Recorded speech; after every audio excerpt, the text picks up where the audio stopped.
Anzala wakat game over yita backup oli survivor bibuzo bingi yenze answer banga njiba kubye nyimiride ku outa H2 onzikizo mulilo guba wagami bad name slow ndi high valley low na nyini mateka nza kola low ewange sente jezibera tezikyalayo ize come izego oli yala ngoberawo provoke ne joka nji kukubirawo. Yeah, this is your girl Jovi Pop from Afidel Management. Jovi Pop ogambotia Si tekiba kirungi kale kulingiza musowani ya boss wochenyizo kugamba. Tugambe tino okusoma kwagana. Okusoma tekugana ngako naye oluvanyuma nga mzeyi yatugadde. Of course tuba tulina going on with life till wana tugula cause fena tusoma. Yeah. Okay, osoma? Yeah, nsoma. Nsomera ku Bwegera High School ni form 5. Form 5. Yeah. Lwaki mwena abajjanga muri bayimbi bato musoka focusinga kuba hip hop na rap? Nze siri muyimbi muto kyenjagala soka kugamba nekirala buli omu kisinzira ku kyasinga okwagala. Waliwo abamu nga yayagala kuyimba rap, waliwo ayagala oyimba R&B, waliwo ayagala kati so it depends on someone's desire. Nze nganze nkuba dancehall pop, afro pop ne hip hop kyonna. Anyway, nendala nsobola ziyimba but ezo specifically zenkola. Yeah. Challenges ng'omwana omuwala ayimba owa senior 5 zeziriwa? Ze challenges sinabafuna nyingi okuleka enkokola. Ze enkokola nyingi nnyo era simanyi oba zirigwawo cause n'abaaliwo ne legends bonna bazoogerako. Banji cause waliwo abamu nga ne music tayagala mukuba kitegeera nakulimba show nakulimba gundi interview naye nga ate wamusemu drive okitegeera. Ibo bakitegedde abakuba enkokola eyo bakitegedde. Kati if I'm to ask her, as we are planning to go back to school, so far, how has COVID affected you as a student? As a student, as a musician? First of all, as a student, nakosewa nnyo kubanga twali twakamala osasula fees eza term etandika. Nga tuddayo that Monday, but again that Monday ne batugalawo. Kyatukosa nnyo kubanga ezo sente zikolebwa abantu ate bantu bazinoonya mu bulumi okitegeera. Kyatukosa nnyo ne mu bitabo cause twali twakasomako kitini nga tetuna kukwata kinene nnyo cause tugenda tukapa tuwe ebibuuzo ng'omwana atunula butunuzi.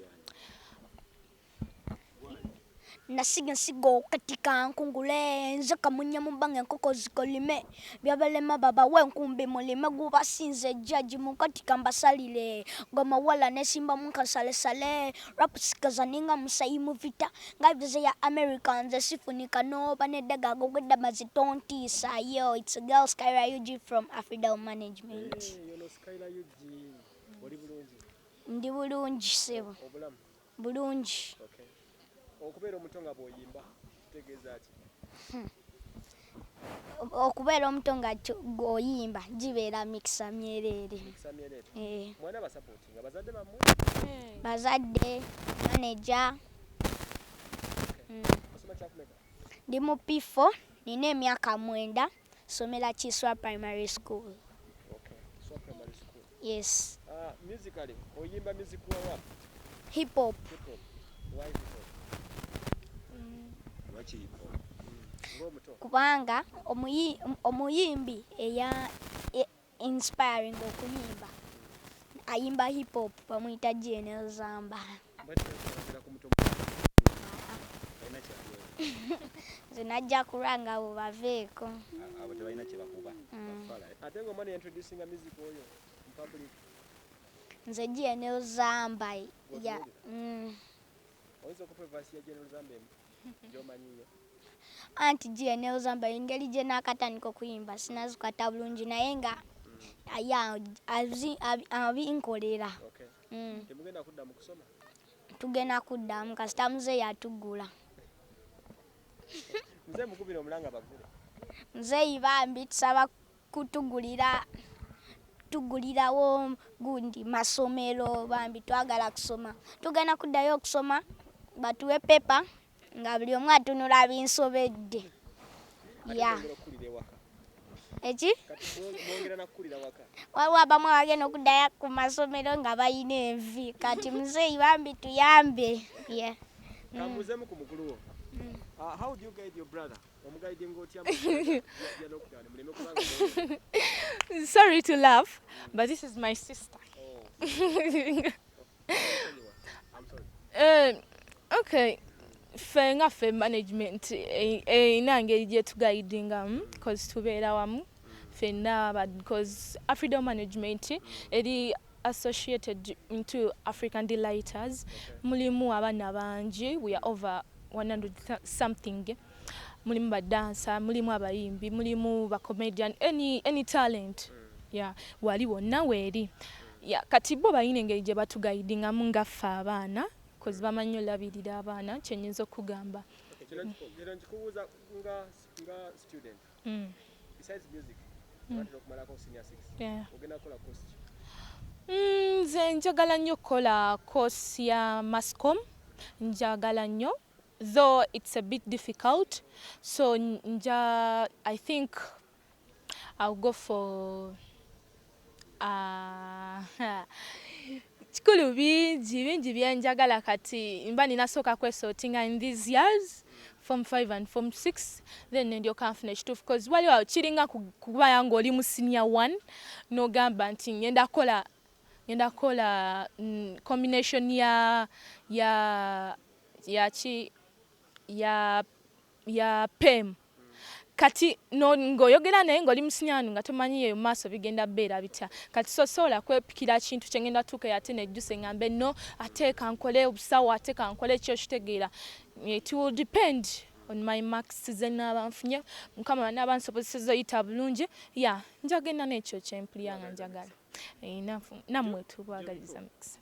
Ennyimba z'oyimba twazeegendereza omuntu nga Spice oba Shiba ebandisaanyo ziyimba lwaki oyimba ennyimba z'abantu? Abo buli omu akukati kankugambe first of all ekisooka tetuli mu management yemu. Ekyokubiri buli omu ayimba kikye. Ekyokusatu nze emyaka gyange newemba ndi wagenda mu kkooti ginneeyimirira. Nze emyaka gyange sigyogera ekyo nabagambye dda. Bwe babagala manya myaka gyange nakumanya oba ndi muto oba ndi mukulu nabagambye ekintu ekya go on my social media handles byonna kwebiri cause sigenda kuddawo mbetotele ate ngambe kinate kino kitegeera but awoka nkozesa Jovi Pop ene social media handle gye yagala okuleka ku Instagram nkozesa Jovi Pop 256 awulya nga kimukaluubiridde osobola ku contacting ku WhatsApp number 0756 29 11 25.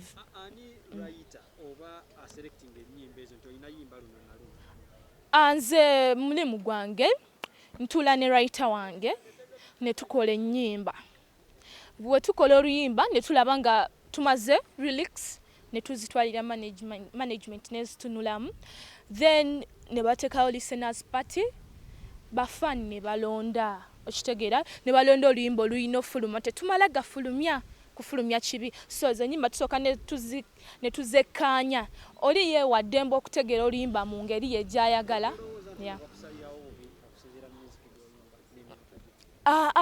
Ekyo sikirowoozanga nako ate tekisobola kubaawo. I'm just thin and I look young but I'm old. Nze nina ba inspire abalinga basatu. Asooka I like Rabadaba and General Zamba and I like Spice Daina.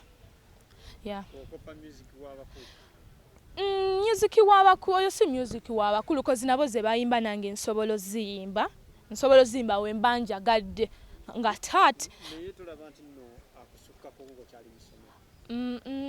era wonna omanya emyaka gyange gyagamba omwana mutuufu okuyimba ekyo.